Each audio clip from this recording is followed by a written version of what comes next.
ఏపీలో ఎన్నికల ఫలితాలు వెలువడిన వెంటనే వైసీపీ నాయకులపై దాడులు మొదలయ్యాయని అన్నారు రాజ్యసభ సభ్యులు వైవి సుబ్బారెడ్డి. రాజకీయాల్లో గెలుపోటములు సహజమన్నారు. పోలింగ్ కౌంటింగ్ రోజు మొదలైన దాడులు ఇప్పటికీ కొనసాగుతున్నాయని అన్నారు. వైసీపీ నాయకుల ఆస్తులు, ప్రభుత్వ ఆస్తులపై దాడుల విషయాన్ని రాష్ట్రపతి, ఏపీ గవర్నర్, హ్యూమన్ రైట్స్ కు ఫిర్యాదు చేసినట్లు తెలిపారు. దాడులకు కేంద్ర ప్రభుత్వ దృష్టికి కూడా తీసుకెళ్తామన్నారు సుబ్బారెడ్డి.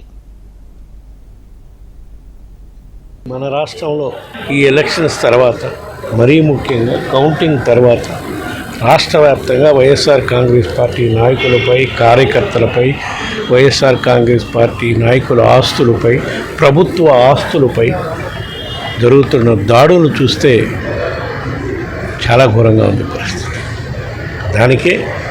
దానిపై చర్యలు తీసుకోవాలని గవర్నర్ గారికి చెప్పాం. పోలింగ్ కౌంటింగ్ అయిపోయిన సాయంకాలం నుంచే స్టార్ట్ అయ్యి నిన్నటి వరకు కూడా దాడులు ఆగట్లేదు. గవర్నర్ గారి దృష్టికి తీసుకెళ్ళాం, అయినా దాడులు ఆగలేదు. అందుకని ఢిల్లీ వెళ్ళి రాష్ట్రపతి దృష్టికి, ప్రధానమంత్రి దృష్టికి, హోంమంత్రి దృష్టికి కూడా ఫిర్యాదులు అందించడం జరిగింది. నేషనల్ హ్యూమన్ రైట్స్ కమిషన్ కూడా ఫిర్యాదులు అందించడం జరిగింది. సాక్ష్యాలతో సహా ఏ విధంగా ఎక్కడెక్కడ దాడులు జరుగుతున్నాయని కూడా అన్నీ కూడా సమర్పించడం జరుగుతుంది.